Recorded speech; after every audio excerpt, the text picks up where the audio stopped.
আপনারা কি বিশ্বাস করেন অদেখা জগতের অস্তিত্বে? সেই অন্ধকার যেখানে বিজ্ঞানের আলো এখনো পৌঁছে উঠতে পারেনি। আজ আপনারা এমন এক ঘটনা শুনতে চলেছেন যা শুধু গা ছমছমে নয়, এটি একজনের জীবনের একাংশ চিরতরে বদলে দিয়েছে। আমি অর্পণ আছি আপনাদের সাথে এবং আপনাদেরকে স্বাগতম জানাচ্ছি আমাদের 48 নম্বর এপিসোডে, যেখানে আমরা তুলে ধরব এমন একজনের হাড়হিম অভিজ্ঞতা যা এতটাই বিভীষিকাময় ছিল যাতে সেই ব্যক্তিটি চিরতরে প্যারানর্মাল ইনভেস্টিগেশন ছেড়ে দিতে বাধ্য হয়। কি ঘটেছিল তার সাথে সেদিন রাত্রে? কেনই বা সে আর কখনো সাহস পায়নি সেই পথে পা বাড়াতে? জানতে হলে আর দেরি কেন, চটপট আলোটা নিভিয়ে কানে হেডফোনটা লাগিয়ে ফেলুন। আমরা প্রবেশ করতে চলেছি সেই গা ছমছমে জগতে যেখানে বিজ্ঞানের যুক্তিবুদ্ধি কিছু কাজ করে না, শুধু রয়ে যায় অজানা প্রশ্ন, কৌতূহল এবং একরাশ ভয়। আর আপনি টেরর এফএমে নতুন হলে অবশ্যই সাবস্ক্রাইব করে ফেলবেন, কারণ এইরকম সব ঘটনা আমরা নিয়ে এসে থাকি আপনাদের জন্য যা প্রত্যক্ষদর্শী কোনো ব্যক্তি বা তার পরিচিত কারোর জীবনে ঘটে থাকে। এবং আপনারাও যদি আপনাদের নিজেদের জীবনে ঘটে যাওয়া কোনো অভিজ্ঞতা আমাদের সাথে শেয়ার করতে চান, তাহলে নিচে ডেসক্রিপশন বক্সে দেওয়া আমাদের ইনস্টাগ্রাম প্রোফাইলের লিঙ্ক, হোয়াটসঅ্যাপের নাম্বার ও ফেসবুক প্রোফাইলের লিঙ্ক দিয়ে দেওয়া আছে, সরাসরি যোগাযোগ করে ফেলতে পারেন। আর আজকের ঘটনা কেমন লাগলো তা কমেন্ট করে জানাতে একদমই ভুলবেন না। শুরু করছি আজকের এই টেরিফাইং একটি call recording. Tune in and turn up the fear. This is Terror FM. Hello হ্যাঁ দাদা। প্রদীপ বাবু, কেমন আছেন আপনি? হ্যাঁ ভালো আছি, আপনি ভালো আছেন তো? এই তো চলে যাচ্ছে। আমি আপনার সাথে যে লাস্ট আমার যে কথা হয়েছিল তাতে আমি জানতে পারলাম যেটা, যে আপনি নিজে একবার প্যারানর্মাল ইনভেস্টিগেশনের সাথে জড়িত ছিলেন, মানে আপনার নিজের একটা ইন্টারেস্ট ছিল, অ্যাজ এ হবি বলা চলে। এবং সেই প্যারানর্মাল ইনভেস্টিগেশন করতে গিয়ে কিছু এমন সিচুয়েশনের মুখোমুখি হন বা এমন কিছু ঘটনা আপনার সাথে ঘটে যায় যাতে আপনি আর ওই ব্যাপারটা নিয়ে আর ঘাটানোর সাহস পান না, যেটা আমি রেকর্ডিং এর করার আগে আপনার সাথে কথা বলার টাইমে আমি জানতে পারলাম। তো আমি আজকে জানতে চাইবো যে আপনার জীবনে যে যে ঘটনাটা ঘটেছিল এবং যেটা আপনাকে প্যারানর্মাল ইনভেস্টিগেশন জিনিসটাকে ছাড়তে হয়েছিল, সেই জিনিসটার ব্যাপারে যদি আমাদের সাথে বা আমার শ্রোতা বন্ধুদের সাথে একটু যদি শেয়ার করেন। তো তার আগে আমি বলবো যে কেন এই ইচ্ছাটা হলো আমার এই ভূতের সম্বন্ধে জানা বা অবশ্যই। আত্মার সম্বন্ধে জানা। হুম। তো অ্যাকচুয়ালি ব্যাপারটা হচ্ছে, ছোটবেলায় যখন আমরা খুব ছোট ছিলাম, আমরা রাত্রিরে পড়তে যেতাম এবং সবার যেমন হয় যে বাড়ির গার্জেনরা আনতে যায় রাত্রি পড়ে আসার সময় বাচ্চাদেরকে। হুম। আমার ক্ষেত্রে সেটা হয়নি, কারণ আমাদের ফ্যামিলি একটু সমস্যা ছিল, আর আমি মা একটু আলাদা ছিলাম, আমরা আলাদা ছিলাম একটু। তো আচ্ছা। আনতে যাওয়ার কেউ ছিল না। তো কি হতো, আগে আমরা যেহেতু গ্রাম বাংলায়, আগে বলি আমার পরে আমার পরিচয়, আমার নাম হচ্ছে প্রদীপ দা। আমার হুম। বাড়ি পূর্ব বর্ধমানের শেরপুর বলে একটা জায়গায়। তো তখন কি হতো, গ্রাম বাংলাতে রাত্রিরে পড়তে গেলে আমরা হ্যারিকেন নিয়ে যেতাম। হ্যারিকেন চেনেন তো, সেই ছোট কেরোসিনের আলো যেগুলোকে হুম। বলে। হুম। হুম। আমরা কি করতাম, আসার সময় একটা জায়গা ছিল, একটু ভয়ঙ্কর জায়গা, একটা শ্যাওড়া গাছ ছিল, স্কুল ছিল পুরোনো একটা, আর ওখান দিয়ে রাত্রিরে আসতে হতো। তো ছোট আচ্ছা। ছেলে, বাকি সবার অন্যদিকে যেত যারা, তাদের গার্জেন নিতে আসতো, আর এই রাস্তায় আমি একা ছিলাম। আমি কি করতাম, ছুটতে আরম্ভ করতাম জায়গাটাতে, দম দম ছুটতাম, কখনো পড়ে যেতাম। হ্যাঁ, কখনো হারিকেনের কাঁচ ভেঙে যেত, কখনো তেল পড়ে যেত হারিকেন থেকে, হুম। বাজেট হতেই থাকতো। তো তখন একটা মানে আমি তখন খুব ছোট ছিলাম না, তখন আমি পড়ি 6, 7, 8-এও পড়ি, এরকম পর্যন্ত হয়েছে। তো ভীত ছিলাম বলতে গেলে। আচ্ছা। তখন একটা ইচ্ছে হতো যে একদিন আমি দেখবো আসলে কি হয়। এখন ভীত আছে ঠিক আছে, কিন্তু জানবো ভূত আসলে কি, কেন ভয় লাগছে একদিন। তখন মনে হতো যে হ্যাঁ যাই দেখি কি আছে ওখানে, কিন্তু হয়ে উঠতো না, মানে পেরে উঠতাম না। হুম। হুম। তো তারপর কি হলো, আস্তে আস্তে যখন আমি মাধ্যমিক পেরিয়ে 11-এ গেলাম, তখন হাতে নতুন মোবাইল এলো, অ্যান্ড্রয়েড মোবাইল। হুম। তখন রিসার্চ করতে আরম্ভ করলাম ভূতের সম্বন্ধে, আসলে কিভাবে ভূতেদের মানে সাইন্টিফিক্যালি কিভাবে ওদেরকে জাস্টিফাই করা যায়। হুম। এবং একটা বই কিনেছিলাম তখন, একটু এক্সপেন্সিভ ছিল, প্রায় 1800 টাকা দাম নিয়েছিল, প্যারানর্মাল ইনভেস্টিগেশন নামে, ফরেন আছে। আচ্ছা। ওটা সম্বন্ধে জানতে পারলাম সাইন্টিফিক্যালি কিভাবে ওটাকে জাস্টিফাই করতে পারি। আর আপনি এটা জানবেন যে সেই সময় একজন ইন্ডিয়াতে হুম। প্যারানর্মাল অ্যাক্টিভিটি যে প্রতিষ্ঠাতা ছিল, হুম। নাম গৌরব তিওয়ারি। আপনি শুনেছেন কি নাম? হ্যাঁ, উনি গৌরব মারা তিওয়ারি গেছেন। মারা গিয়েছিলেন মিস্টিরিয়াসলি, রাইট। হুম। তখন 2017, সেই সময়টা আমার মনে আছে, যখন 2017, আর ওই সময়তে ওনার ভিডিও আমি দেখতাম খুব। ইটিভি একটা শো হতো কিভাবে বিভিন্ন যারা ভূতে বিশ্বাস করে না তাদের ইংরেজি একটা ভূতুরে জায়গায় রাখছে, তাদের যে অভিজ্ঞতা সেগুলো রেকর্ড করছে ক্রিকেট ক্যামেরাতে। তো বেশ ভালো লাগতো। কিন্তু তখন তো ইচ্ছা হলো যে আদৌ ভূত আছে কিনা দেখবো। তো তখন আমি জানতে পারলাম যে ওদের সম্বন্ধে জানতে গেলে কিছু বেসিক ইনস্ট্রুমেন্ট লাগে, যেমন ইএমএস টেকোমিটার, ইএস চেক করার জন্য। সেকেন্ডারি হচ্ছে ওদের সাথে কমিউনিকেট করার জন্য। অ্যাকচুয়ালি প্রপার ট্রেনিং ছাড়া কমিউনিকেট করা যায় না। আর ওর যে ইনস্ট্রুমেন্টটা ছিল EVP recorder, electro voice cylinder recorder, ওটা খুব এক্সপেন্সিভ ছিল, আমার অকাতের বাইরে। ভালো দাম ছিল ওটা আর কি। এইসব সম্বন্ধে পড়তে আরম্ভ করলাম। তারপরে বইটা, ওই ব্ল্যাক বুক মানে যেটা ছিল অ্যাকচুয়ালি প্যারানর্মাল ইনভেস্টিগেশন, তো ওই বইটা পড়তে লাগলাম। অনেক কিছু বেসিক জিনিস জানতে পারলাম যে কিভাবে ইনভেস্টিগেশন করে, কি বেসিক রুলস আছে, কি কি ফলো করতে হয়, প্রোটেক্ট করতে হয় নিজেকে। তো এই সবগুলো জানার পর আমার ইচ্ছা হলো যে কেটুমিটারটা আমি কিনবো। আর আমার সাথে কেউ ছিল না, আমাকে একাকেই যেতে হবে, কারণ কোনো ফ্রেন্ড বা কাউকে পাইনি। অ্যাকচুয়ালি এটা উচিত না, যেতে হয় কারোর সাথে বা কাউকে নিয়ে। কম করে আপনি একা প্যারানর্মাল ইনভেস্টিগেশন করতে যেতেন? বলছি আস্তে আস্তে কি কি হয়েছিল। আহ, তো মোটামুটি স্কলারশিপের টাকা আসা পর্যন্ত আমি আটকে ছিলাম। স্কলারশিপের টাকা যখন ঢোকে মাধ্যমিকের পর 11-এ টাকাটা পাওয়া যায় 12,000 টাকা, বিবেকানন্দ স্কলারশিপ। ওই টাকাটা দিয়ে আমি প্রথম ইউপি সরি কি বলে এটাকে কেটোমিটার, সেকোমিটার। ইএমএস কেটোমিটার, সেটা আসলে যখন পাওয়া যেত না অ্যামাজন বা ফ্লিপকার্টে, ইবে থেকে কিনতে হয়েছিল আমাকে ওটা। প্রায় 6,000 টাকা দাম ছিল ওটা।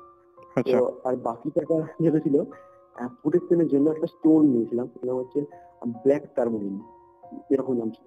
একটা কালো পাথর স্টোন, ব্ল্যাক টার্মারিন। ব্ল্যাক টার্মোলিন। আচ্ছা। ওটা আমি তখন থেকে জেনেছিলাম।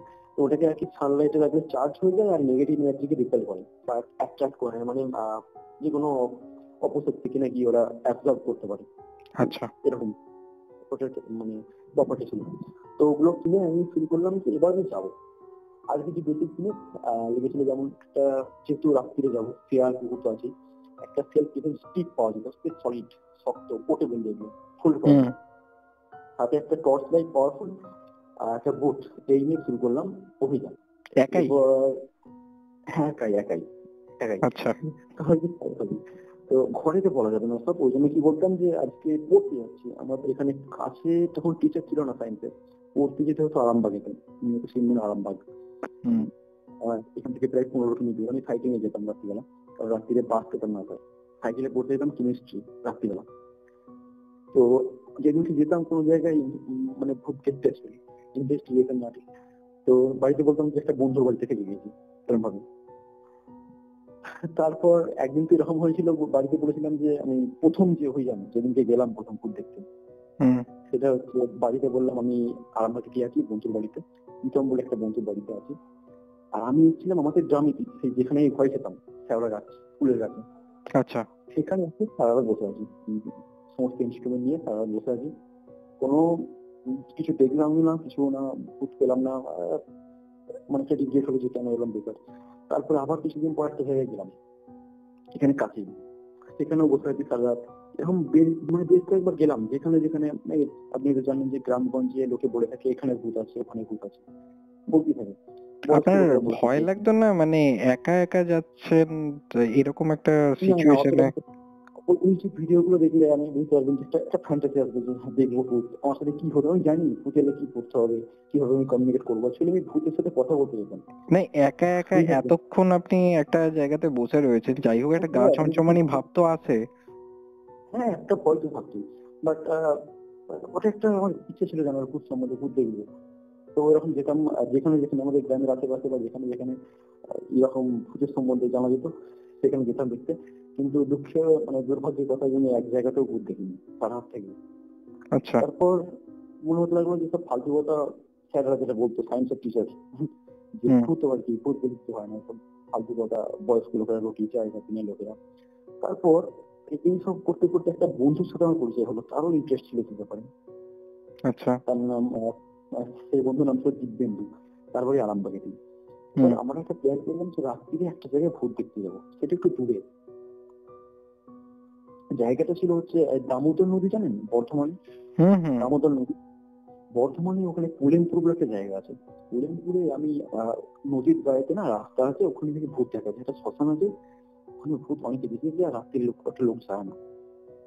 হুম। তো এটা একটু রিস্কি ছিল ব্যাপারটা, সেই জন্য আমরা দুজন গেলাম সেভাবে। দুজন আর আর আরো দুজন অ্যাড হয়েছিল, এটা আমার বন্ধু না, ওর বন্ধু, আমি হুম। ওগুলো চিনতাম না। আর একটা মারুতি গাড়ি ভাড়া করলাম, ওই গাড়িটা যেগুলো ভাড়া হয় মারুতি অমনি ওই গাড়ি। তো আর ওই জায়গায় ড্রাইভিং করতো, ওদেরই গাড়ি আর কি, ভাড়া বলতো দাদা, রাত্রিরেও নিয়ে গেছি। হুম। আবার চারজন যে বসছিলাম দামোদরের তীরে পাড়া, সেখানেও ভূত দেখা হলো না, ভূত দেখতে পেলাম না। আচ্ছা।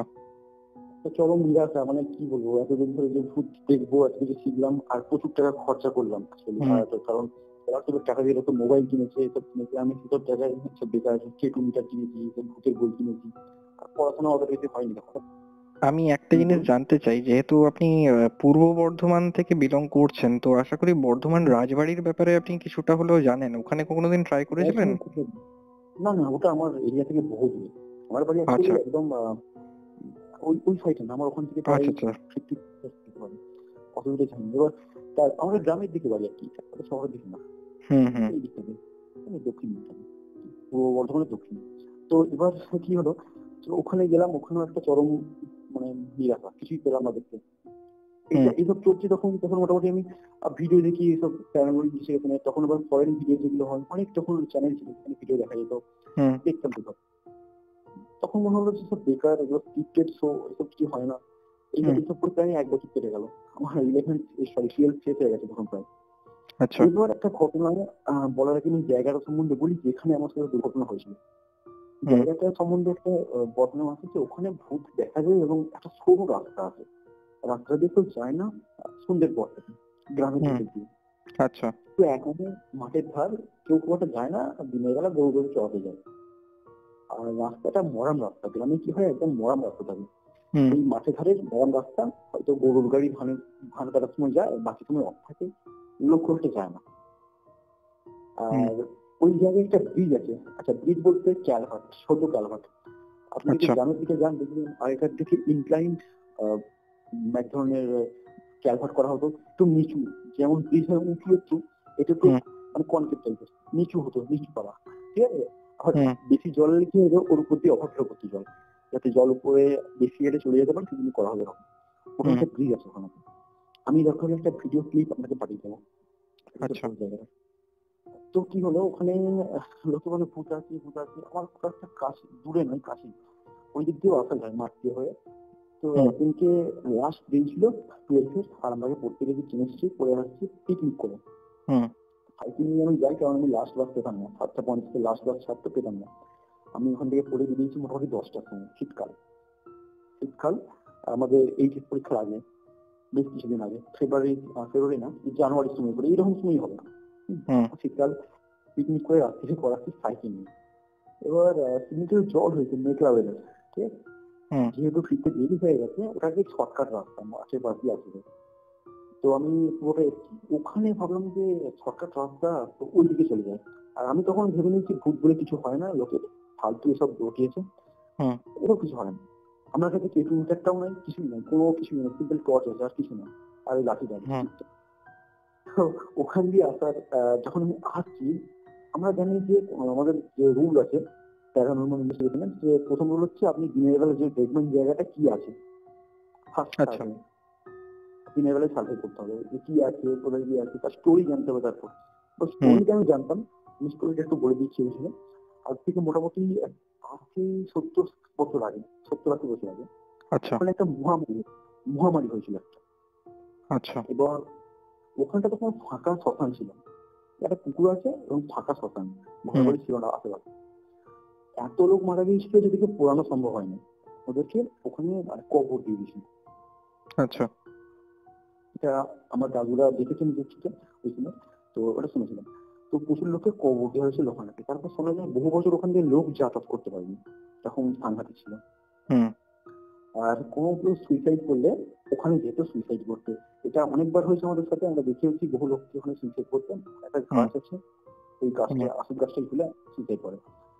তো আমি বহুদিন যাইনি জায়গাটা দিয়ে, আর দিনের বেলা অনেকবার গেছি, এটা শর্টকাট হয়ে বলে, কিন্তু সেটা বহু বছর আগে। তো রাত্রিরে আসছি যখন, ওটা একটা মর্মান্তিক মানে প্রচন্ড ভয়ানক দৃশ্য। আমি খুব একটা ভীতু ছিলাম না যে ওখানে একটু সামান্য কিছু থেকে ভয় পেয়ে যাবো।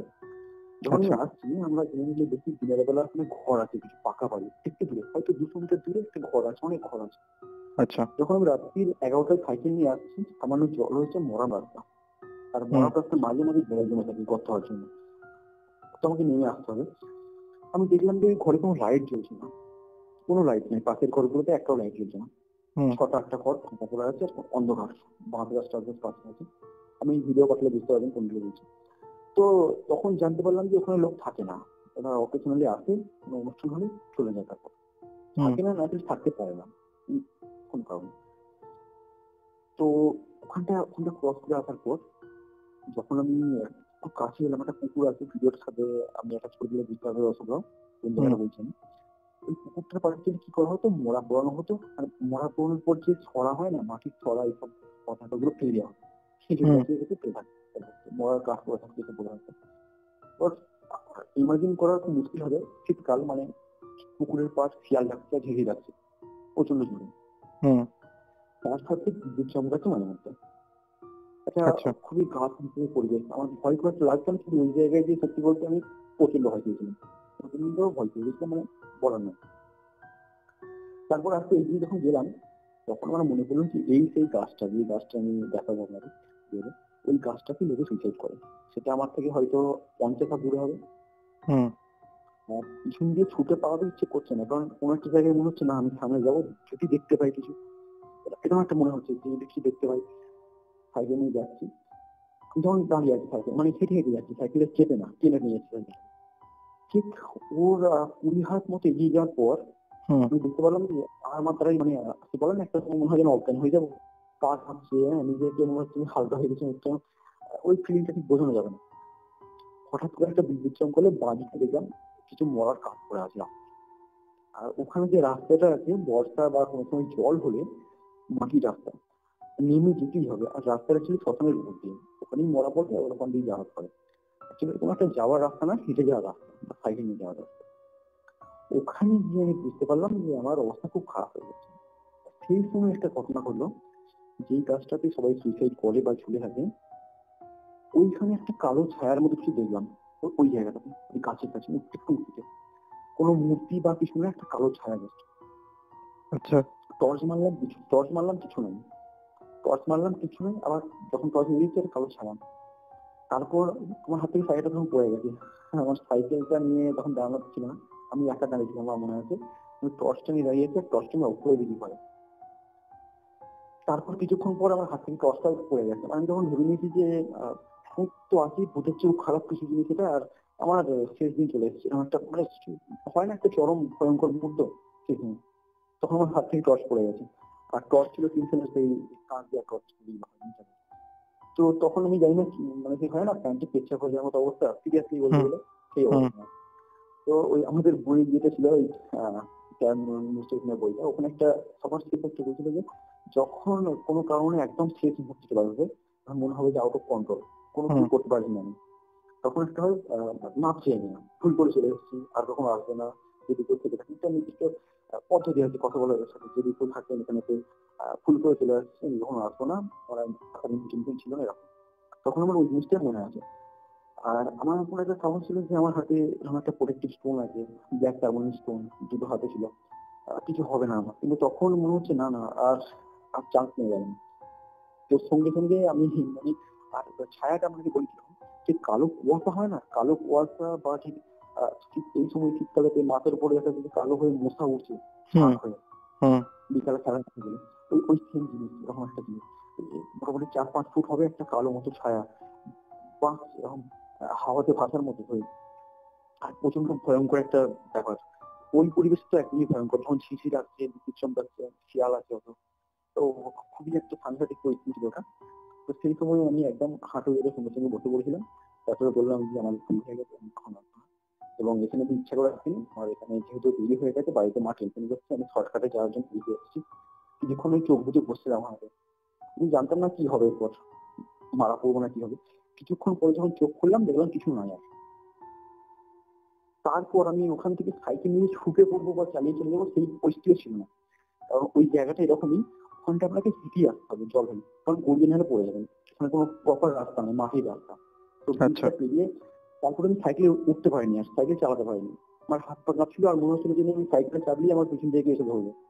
আমি একবার পিছনে তাকাচ্ছি, সাইকেল নিয়ে হাঁটছি, একবার পিছনে তাকাচ্ছি, সাইকেল নিয়ে ছুটছি। আমার সাইকেল চাপতে পারছিলাম না, কারণ আমার পা কাঁপছিল, হাত পা মানে আমার বসে ছিল না ঠিক। আর মনে হচ্ছিল আমি যদি চাপি তাহলে আমার পিছন থেকে ওয়ার্ড নিয়ে ধরবে। এইভাবে ছুটতে ছুটতে সাইকেল নিয়ে মোটামুটি ওখান থেকে 1/2 কিলোমিটার দূরে লোকালয় যেদিকে আসলাম আমি। তখন বাড়ছে মোটামুটি 11:30 রাত্রি। তো আসলে যে মানে যারা চেনাশোনা ছিল, একদিন যে বাড়ি গিয়ে ছুটছি যে জল দাও বলেই হবে, আমি তার বাড়িটাও দেখাবো ভিডিও করে কোথায় গেলে উঠেছে। তো সেখানে গিয়ে দেখো ওরা রাত্রিরে উঠে আমাকে জল টল দিল, তারপরে বললো যে কেন ওইদিকে গিয়েছিলে এরকম ভাবে রাত্রিবেলা, তোমার জানো না ওখানে মানে জায়গাটা ভালো না, বা ওখানে অভিশাপ আছে, ওখানে ভূত থাকে, কেউ আসতে পারে না, আমাদের খাসি বাড়ি আমরা যাই না ওখানে। ওরা তারপরে আমাকে মানে একটু শান্ত করে বাড়ি দিয়ে গেছিল। তো তখন থেকে সবকিছু জানতে পারলো ঘরে, ওর সাথে মানে বাড়ির সবাই এবং গ্রামের সবাই জানে ব্যাপারটা, মানে কি আমার থেকে শুনেছে। তারপরে ওদের থেকেও জানতে পারি বিভিন্ন অভিজ্ঞতা। এবার আরেকটা অভিজ্ঞতা আমি বলি, সেটা আমার না, আমি শুনেছি আপনার থেকে, বয়স্ক একজন কে কি হয়েছিল তার সাথে ওই একই আচ্ছা। জায়গাতে। বহু বছর আগে, তখন দাদুদের ছিল, তখন আর কি আসলে রাইস মিল ছিল না, ঠিক আছে, রাইস মিল হতো না। তো গ্রামের লোকেরা টিউবওয়েলে চাল সিদ্ধ করতো, দিয়ে ওই চালগুলো ওরা বিক্রি করতে যেতাম।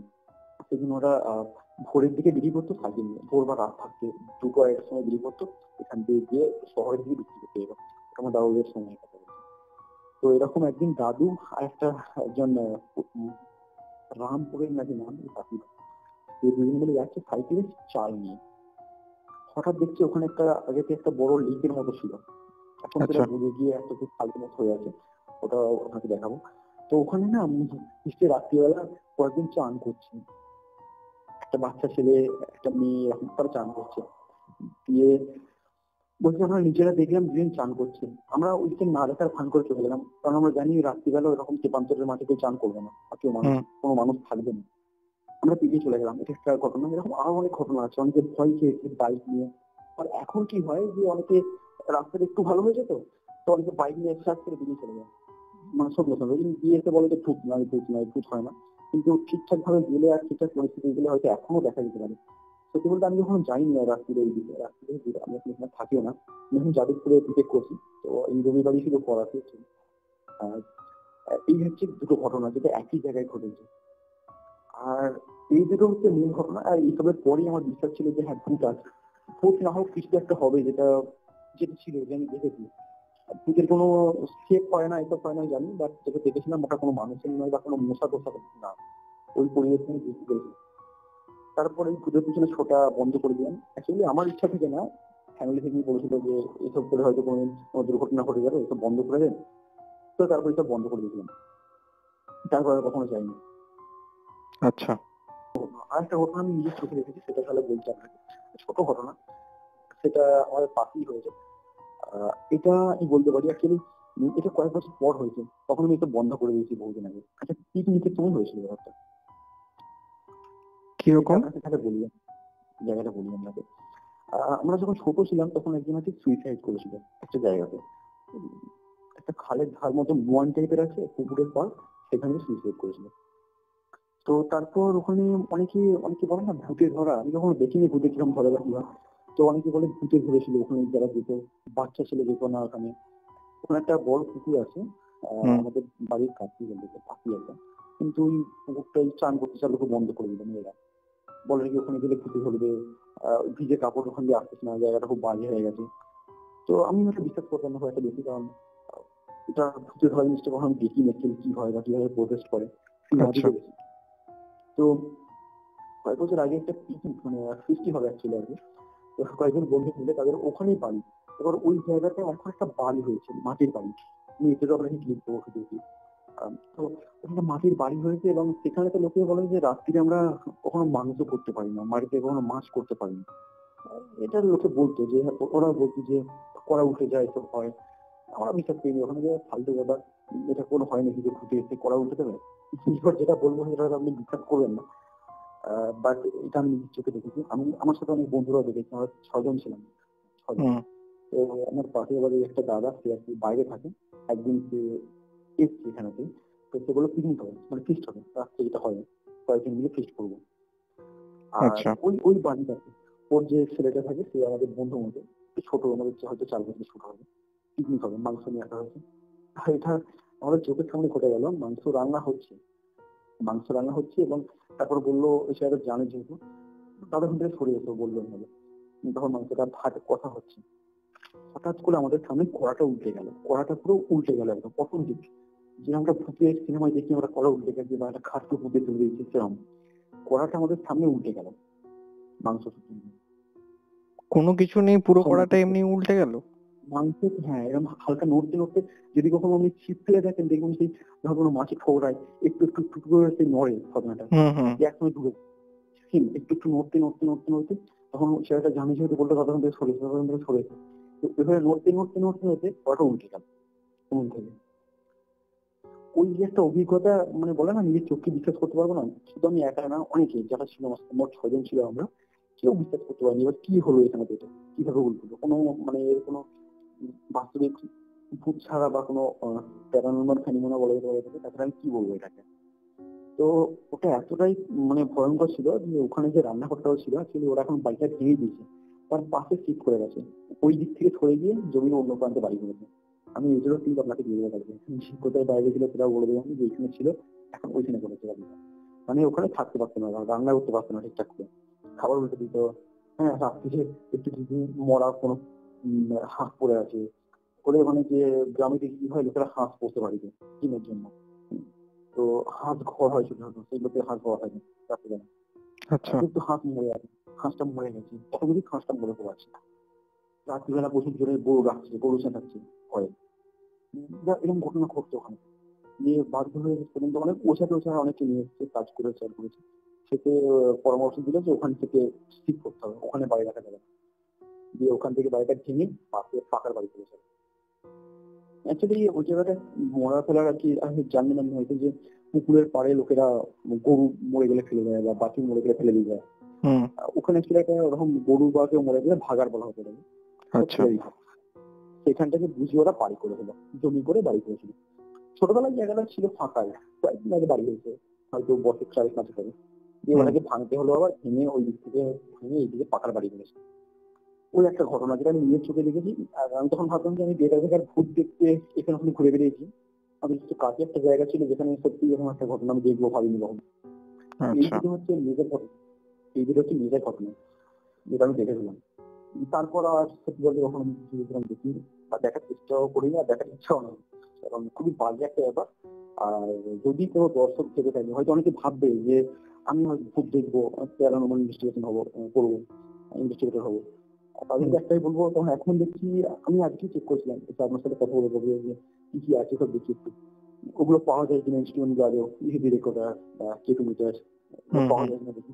তখন দেখলাম যে এগুলো অনেক কম দামে পাওয়া যাচ্ছে, প্রায় 2-3 হাজার টাকার মধ্যে কেটোমিটার পাওয়া যাচ্ছে হুম অ্যামাজন বা ফ্লিপকার্টে। আগে এটা হতো না, আগে তো প্রচুর এক্সপেন্সিভ ছিল। আমার ইবিএ থেকে ওটা কিনতে হয়েছিল কেটোমিটারটা, প্রায় 6,000 টাকা পড়ে গেছে। হুম তো যদিও ভেবে থেকে যে এসবগুলো করবে, আর এটা প্রচুর রিস্ক প্রথমত।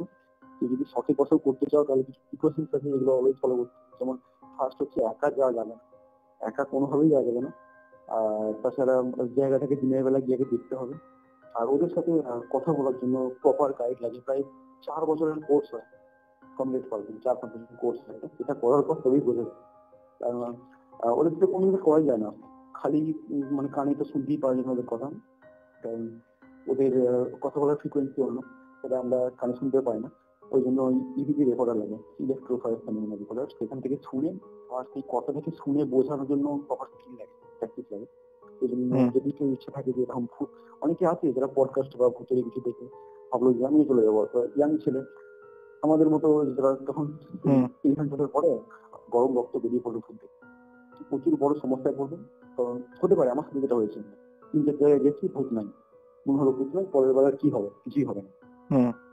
তারপরে যে ছুটে যাবে। সেই জন্য প্রপার গাইডেন্স ছাড়া কখনো যাওয়া উচিত না। আর একটা জিনিস, যে বিশ্বাস না করা খুব ভালো, বিশ্বাস করবে না কোনো সমস্যা নেই, কিন্তু বিশ্বাসও করলাম না, চলে গেলাম ভূত দেখতে, কি হবে না, খুব মানে ভয়ঙ্কর রেজাল্ট হতে পারে। আমি যেটা বললাম আমার নিজস্ব ঘটনা, আমি যে দেখেছি সেজন্য আমি একসময় বিশ্বাস করতাম না, ছোটবেলায় ভয় পেতাম, কেন ভয় পেতাম তা জানতাম না। তারপরে দেখতে গেলাম, যেখানে দেখতে গেলাম সেখানে ভূত নেই, আর যেখানে ভূত দেখার আশা করিনি সেখানে দেখতে গেলাম।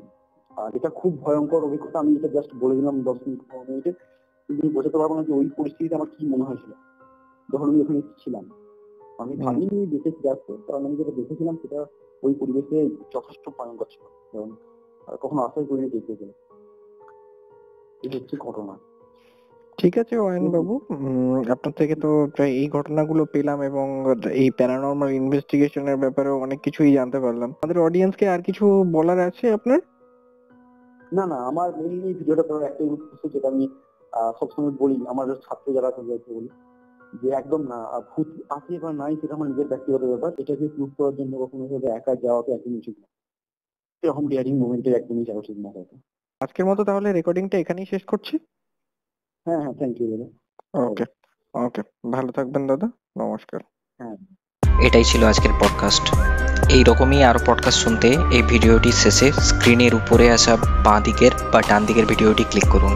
আর আমাদের চ্যানেলে আসা আরও লেটেস্ট আপডেট পেতে স্ক্রিনের নিচে আসা বেল নোটিফিকেশনটি অবশ্যই ক্লিক করুন। তো এখনকার মতো এখানেই শেষ করছি, ফিরে আসবো আরও কিছু ইন্টারেস্টিং ঘটনা নিয়ে। Till then, tune in and turn up the fear. This is Terror FM.